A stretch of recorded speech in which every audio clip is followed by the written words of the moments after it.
Hey, good evening. My name is Tiffany Little. Welcome to my channel. Last season, I'm doing a review for Married at First Sight, season 13, episode 1 last season. Just to kind of give a little background, I started off from season 12. And well, season 12 got kind of crazy and I stopped, and then I had a lot going on. So I didn't finish out the season. I kind of wish I would have, but I didn't. So, welcome to season 13, episode 1 again. I know I'm probably a few weeks late. Everybody's probably done reviews on 1, 2, and 3.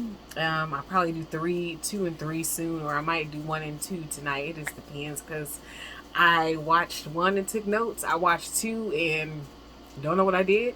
I watched 3 and took notes. So, just bear with me. I'll probably just recap a little bit about 2. I know it's probably a little lazy, but again, forgive me. So, again, welcome to Married at First Sight, episode 1, season 13, where we have our lovely 5 couples. We have Merla and Gil. We have Johnny and Bao. We have Michaela and Zach, Brett and Ryan, and Rachel and Jose. So, if anybody probably watched they had a couple episodes on where they kind of gave the background, and I think in that one initial episode they tried to kind of clean up some stuff from last season. I noticed the experts were asking questions and trying to make it seem like they really do dig deep, because the whole Chris and Paige fiasco, and a lot of people were upset. A lot of people were like, I'm not watching anymore, which I love the show. I watched it initially the first 2 seasons, and then about seasons 3, 4, 5, 6, 7, I don't know what happened. Probably just life and work. And then I started back watching, I believe, season 8. And I can't remember who was season 8. I don't know if that was the season where Deanna and Greg was on. Or was that, because I watched the season with Luke and Kate. So maybe that was the season before. So I did watch that season also. And so I've been watching it back since then. Which I did love the show initially. The format has been very different. When I first started watching the show, it was on, I can't even remember the network. Don't even have me lying. But the format, it felt more realistic then. And then at the time, they had different experts. So I'm not just going to keep going through the history. But when I watched it, it was very different. It seemed, again, like I said, very more realistic. The experts were more hands-on. They had Dr. Pepper still there. She's the only one. They had Jessica, and I can't remember the gentleman's name. But they would come and meet with the couples and try and meet with them more, do house visits. Similar to what they do, but again, like I said, more hands-on. This season, well, they're not as, well, the past few seasons. And plus, they keep making these weddings extremely long. Lifetime, Married at First Sight. We don't need 3 hours for one episode. We don't need the episode 3 hours. We really do not need 3 hours.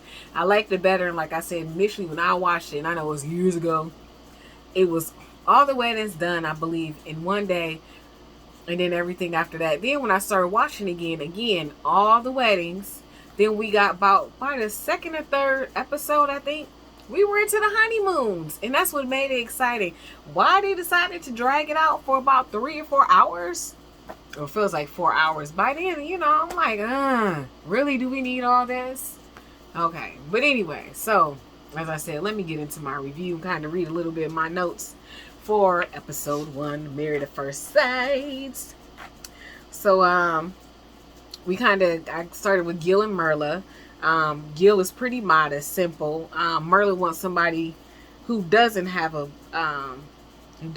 beard or a bald head, or no, she wants a beard and low high maintenance. I don't know why I wrote that, but well, I'm just saying Gil is, as we come to find out later on, Gil is cheap, but Gil likes to live a simple lifestyle. Where we have Merla, who is a little bit more into high end, as we found out.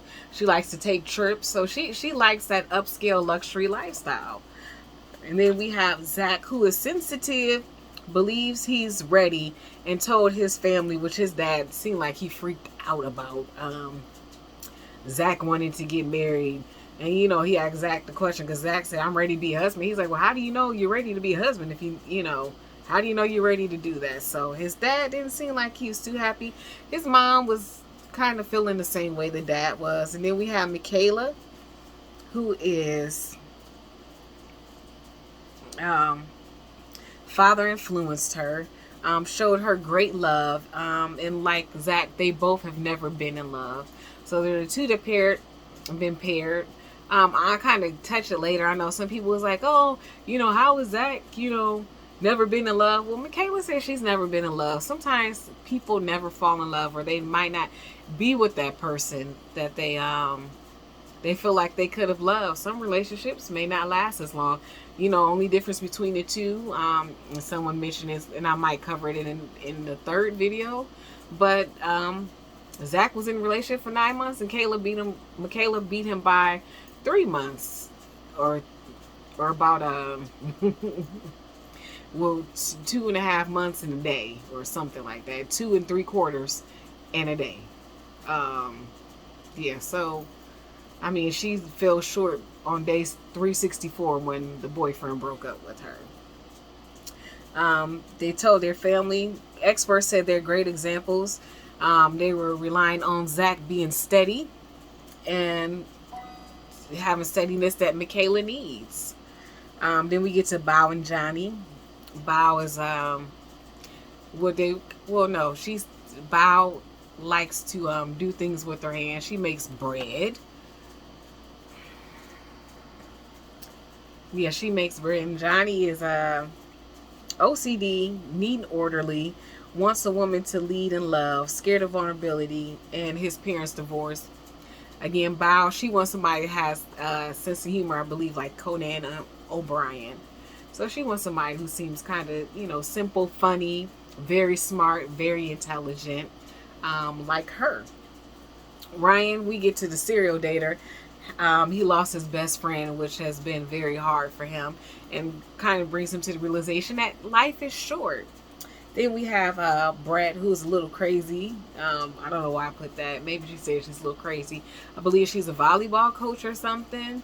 So she's very athletic. And just seems to be love life or romantic, she said. Experts put them together because they believe they're sensitive spirits, and both are athletic.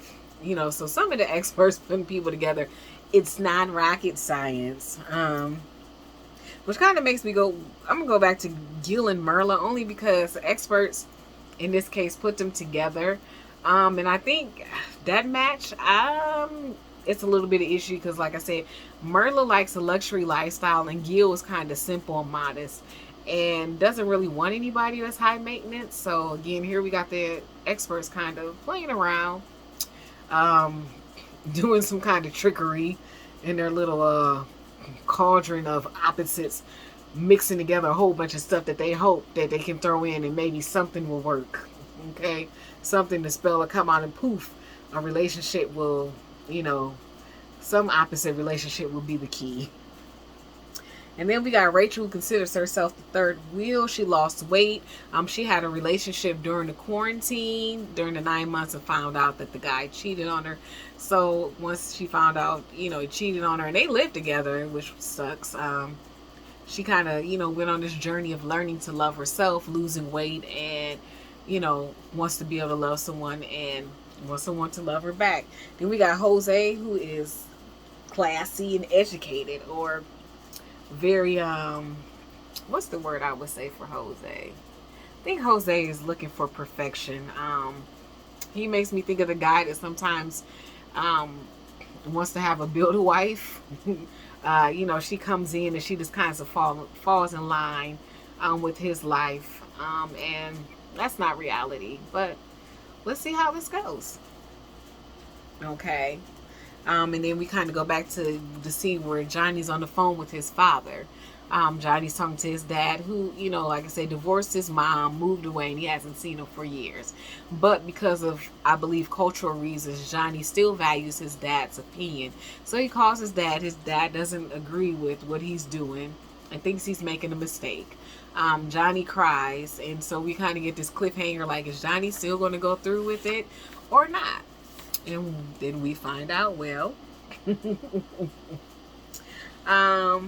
so we find out, did he go through with it or not? All right, so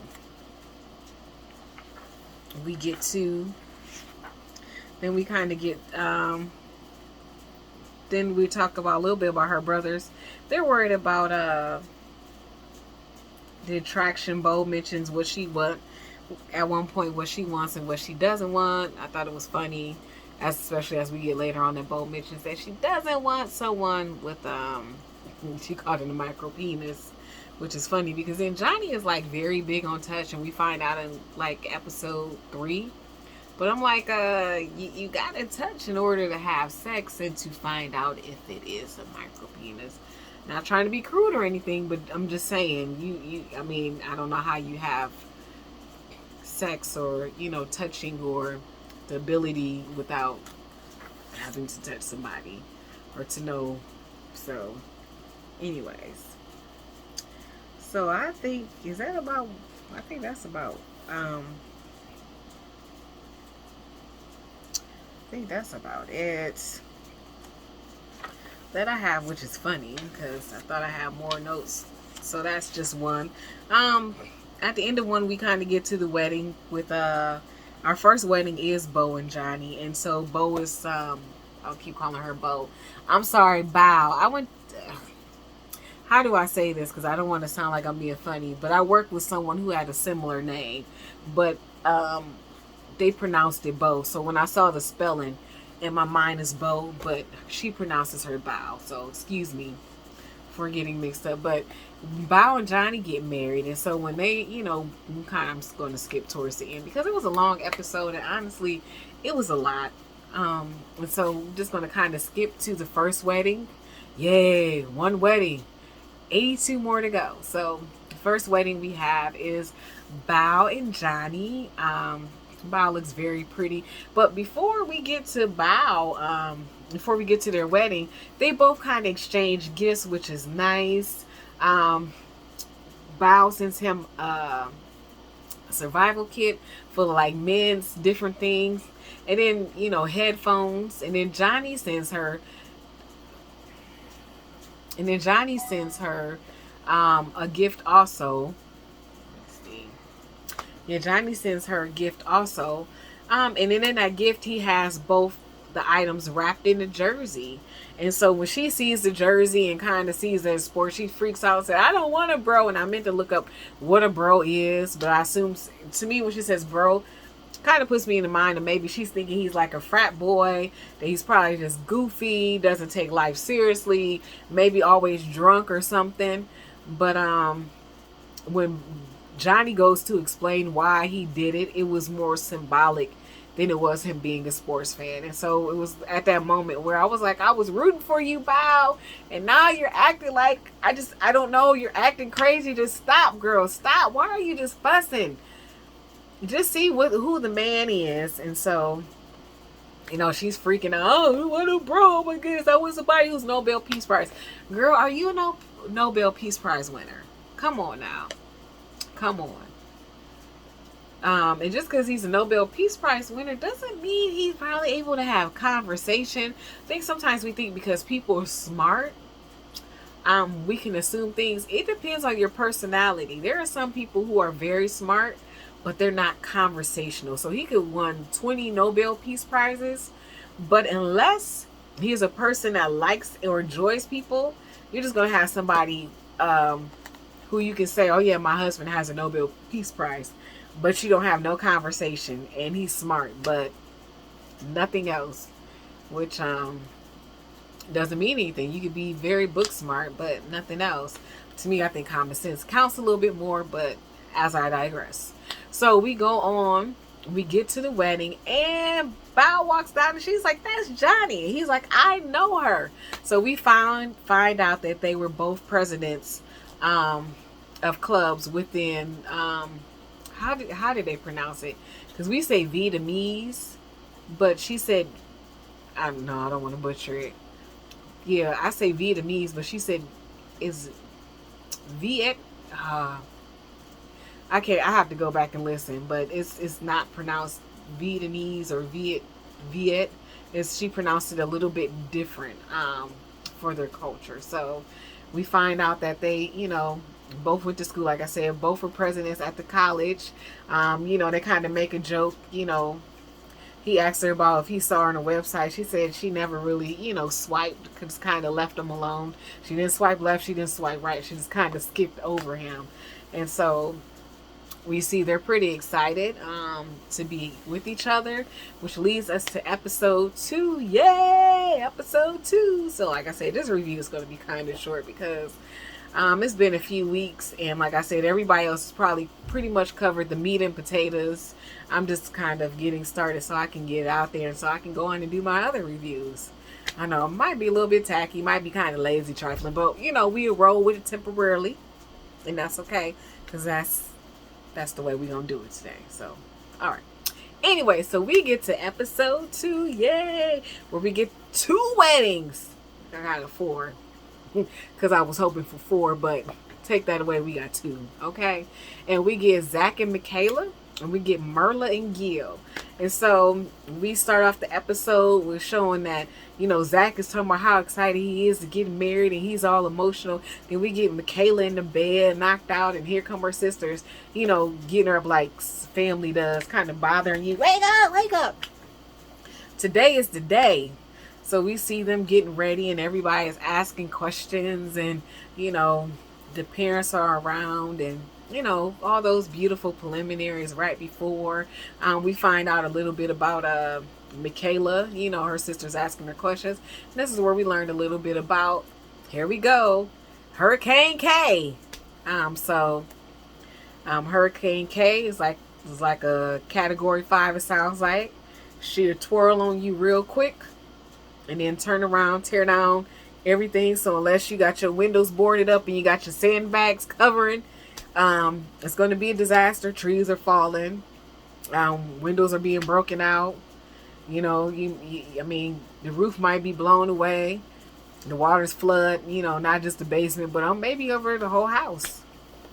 Hurricane K, and then once the Hurricane K, then she subsides and kind of goes back to normal. Which I was like, girl, is it that serious? She's like, I don't care who you are. Mama, daddy, grandma, auntie, uncle, dog, cat, mouse, whoever. You're all victim to Hurricane K. So I was like, oh, okay. But, as we go on, we see how beautiful she looks. She has her hair pressed out, maybe some extensions. I don't know, but her hair looks beautiful. She looks very pretty.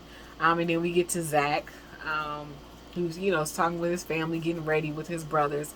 And so we get to Zach standing at the altar, and Kay comes in, and she is so excited. Oh my goodness, I love the way she looked at Zach. She was so smitten with him. I mean, I was like, okay, he is very handsome though. I think he's very, very handsome guy. Young guy. Nice slim chocolate.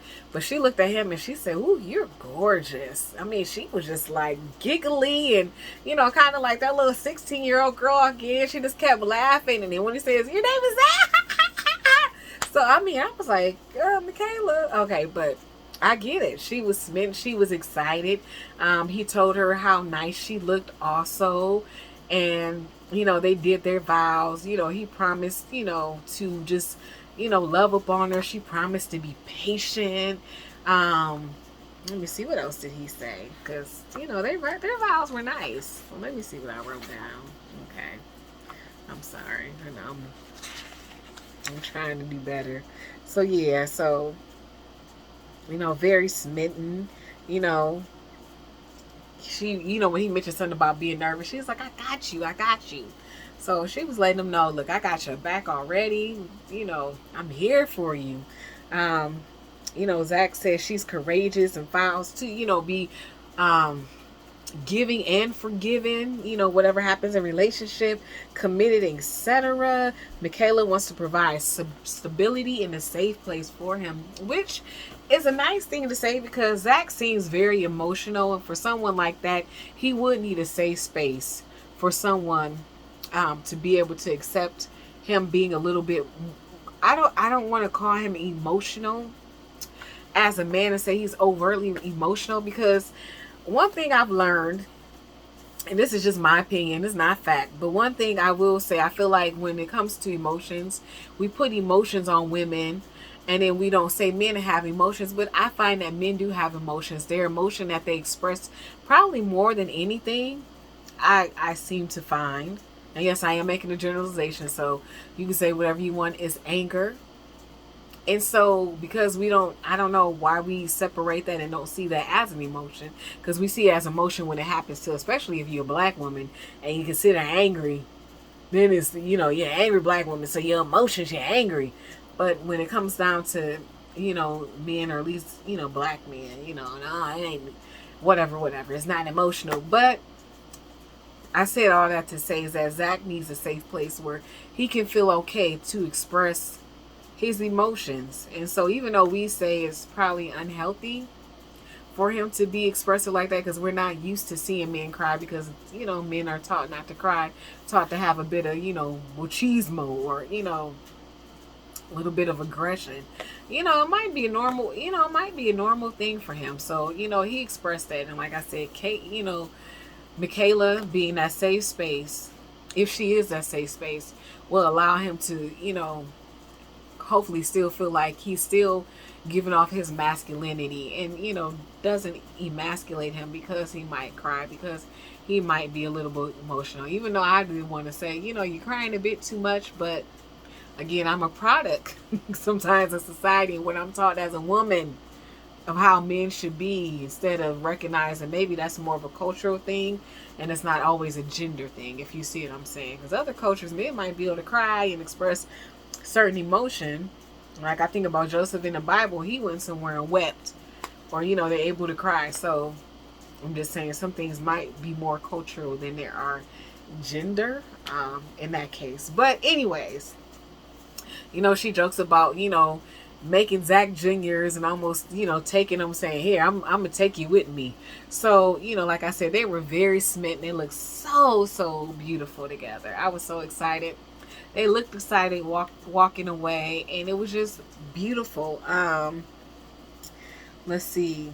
They get together and kind of have conversation. She finds out that, Zach is 27, she's 30. So she's like, oh, I'm a bit of a cougar. Not that much. I say maybe a puma, but not a cougar. I made that up, so just ignore it. But I like to just be goofy sometimes, but it's okay. But anyways, so yes. So, he's 27, she's 30, she feel like she got a little bit of a youngin', and he said, I like older women. So, I mean, again, it's not like she's Stella and he's what was Stella's husband's name, or what was the dude's name, Tay's character? Was it Winston? Yeah, so it's not like it's Stella and Winston. It's just that I was a senior and you were either a freshman or sophomore when I was in high school. So I mean, that's the gist of it. Michaela and Zach, but they're very cute. They took beautiful pictures. She was asking, do we do kind of GQ or another pose when they're doing it? So we'll find out and see. Yes, we'll see. Okay. After that, then we have Merla and Gil, which we get to Merla. Merla's in there getting everything taken care of, and she she's kind of fussing. Okay, I'm gonna save that for next video, because I'm wondering about the way they're kind of, in a sense, editing Merla, and I'll get to that, like I said, in the third video. But we see Gil and Merla. We get to their wedding, which she has on this. I think her dress is beautiful. It's very nice. It fits her body well. It's very, I think, kind of sensual, without being, what's the word I'm looking for? It's very sensual without being obscene. I guess that's the best word I can come up with in this moment, because it fits and it looks nice, and everywhere it's just beautiful. I love the embroidery on it and the sleeves and everything. I just think the dress is very gorgeous. She looks very pretty. Only thing complaint I have about Merla, girl, stop complaining about what you don't like. We understand you like natural, but tell her what you want, and not the 50 things that you don't want. I don't want my eyebrows like theirs. I don't want on foundation. I don't want on eyeshadow. I just put on that pressed powder. Girl, you doing way too much.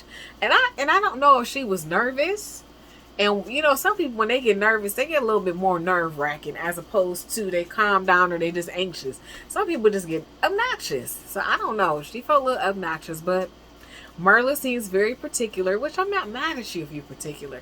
Just honey, just bring it down a notch and be a little respectful with it. Don't be fussing. I don't want this. And girl, what do you want? Okay, it's like when she went to go pick out the dresses. I don't want nothing that got embroidery. I don't want nothing that got pearls. I don't want nothing with sequins. Girl, what do you want? I want something that got sleeves. You want sleeves, but you're showing a little bit of cleavage. I'm just saying, not this kind. I'm just saying your dress is pretty, but what you covering up with the sleeves? I'm just saying. So I don't know. Maybe it's none of my business. But anyway, so, and then we get to, you know, Merla's friends are asking him. I mean, not Merla. Merla's friends are asking her if she's going to kiss him. She's like, nah. Then we flip over to Gil, who's like, yeah, you know, I don't mind kissing. You know, I would like to kiss. Then, you know, her friends ask her about having sex. And she's like, no, you know, we're just met. And it's like, girl, you marrying a complete stranger, really? In a minute, you about to go lay up under the covers with this man. And I'm not saying you know, you go ahead and have sex. But I'm just saying, you did come on the show to marry a complete stranger. Come on. And then we get the opposite, his friend, which I didn't like how his friend asked him, especially with him, you know, getting ready. You know, you guys are going to F tonight. Can you rephrase it? And I'm glad Gil said, that's my wife. And kind of indicate that, you know, put some respect on the situation. Put the respect on her, you know. But he said, no, he's not. You know, he doesn't want to rush until he wants to be able to develop that passion. If it's the second night, then yeah. But the first night, no. He just wants to kind of see where they're at, which I get. But like I said, his friend, I don't know. Why do guys say, especially say, just sounds so just degrading. You gonna F? What? Is there no other word? He asked if we're gonna make love, if we're gonna have sex. You got to go to just crude with it. That must be the friend that probably just whatever falls out his mouth, and he has no filter, and he probably says it. You know, I get being raw with some things, but that was just. Anyways, I'm gonna leave it alone because I'm not gonna go be a soapbox. I just thought it sounded disrespectful to me, very disrespectful. Get your life, dude. Get your life. Anyways, so now we're moving on to their wedding, and so you know Merla gets there and she sees that Gil is bald. She didn't want anybody bald, but she said he's handsome. So they get up there and they read their vows, which their vows are very nice. I don't really like Merla's vows. She welcomed him to the family, said we're now family. And promises patience, especially in her red bottoms. She promises to love him, to welcome him as family, of course. And then Gil wants to be taught how to love Merla within his speech, and you know promises to be there for her too. So I didn't write down all of it. I just wrote down a few key pieces that kind of stuck out to me.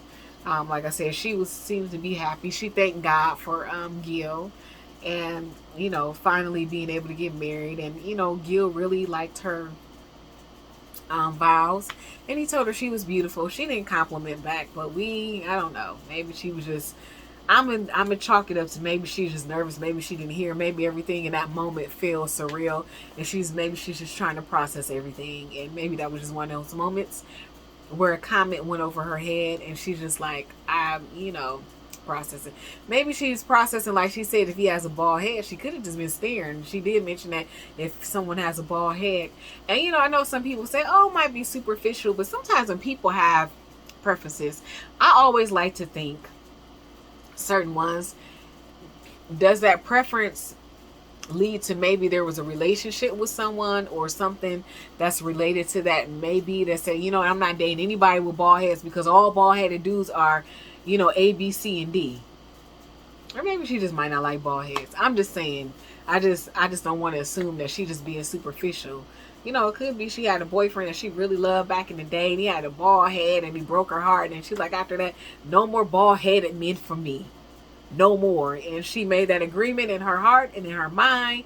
And even though it might have seemed silly or frivolous because not all bald men are, dogs, but in her mind because of that one. So that could be the situation. I don't know. but she said she liked him anyways. So, oh, I forgot to go back. Let me go back to Zach and Michaela. They said their vows and they kissed and they took beautiful wedding pictures. Like I said, now we get to back to Merlin and Gil. Merlin and Gil, they say their vows. You know, we thinking they getting ready to kiss, and she said what she was gonna do. She gives him the cheek. Now, when there were certain things in her vows read, you know, we like to say production or producers kind of shady because they went to some of them faces of what people were thinking about Merla. Again, I comment a little bit on Merla and her lifestyle later because there's such a debate. She ain't allowed to have. Merla is allowed to have the lifestyle that she wants. It's just that some of the things during their reception or just in general, they're just kind of concerned me on how she would probably treat Gil. But Gil just got the kiss on the cheek, and that's kind of like when we leave it with, like everybody else, to take pictures. Then we go to Bao and Johnny, who have their Vietnamese, I think that's how she said it. Tea ceremony was very beautiful. They had like looks like I want to say like a paper dragon. When they had it, was this episode? Did I watch the whole tea ceremony this episode? But I liked how they had very similar colors and their ideal of what they wanted to wear for the tea ceremony. They both were very adamant about the tea ceremony, so that was a lovely thing. And then after that, we're down to watching Brett and Ryan and Jose and Rachel. They're picking out, you know, their dress. Brett goes through a few dresses. She finally gets this nice one, and they're showing the girls real well. You know, Ryan kind of gets his jacket, and that's all I really, you know, kind of took notes on. And then we have Jose. Brett talks about she's mushy, and Ryan is romantic and ready for it to happen. And then we had Jose, who, you know, came in a little diamond jacket. It really wasn't diamond. It was kind of sparkly jacket, and he changed his mind. Jose sounded like he was kind of worried about if the woman he was going to marry was going to like him. And I thought that was interesting for all the specifications and being someone who had like 250,000 questions for the person that you're looking at marrying. He was sounded a little insecure. And then we get Rachel, who's friend. She had her friend with her. Especially that one friend that was kind of that seemed very negative. So we get that with Rachel. So I think that's about all the episode that I'm going to review of episode 2, because it's just a lot of, you know, it gets kind of fluffy. I just kind of want to get to the meat of episode 3. Like I said, they're stretching out, you know, the first episode 3 hours so we can go through the bachelor party and watch them get fitted for outfits. We really don't have to see that.